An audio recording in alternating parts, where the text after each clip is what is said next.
Hello, in front of me I've got Leapmotor T03. In this video I'll show you how to connect the car to charger.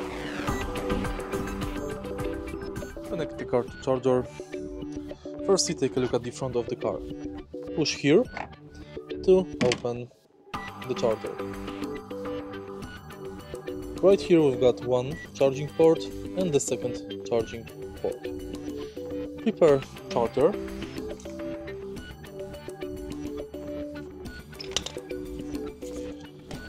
And simply place it in. Once charging will start, the charger will lock, so you will be not able to remove it until you unlock the charging port. You can unlock the charging port